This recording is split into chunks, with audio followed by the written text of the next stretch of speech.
Let's make quinoa today.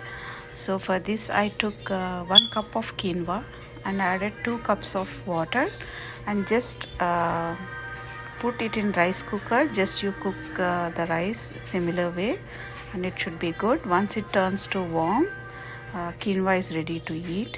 So quinoa is a complete protein and no grain comes too close to the quinoa, and it's better than rice because it has more protein than carbs.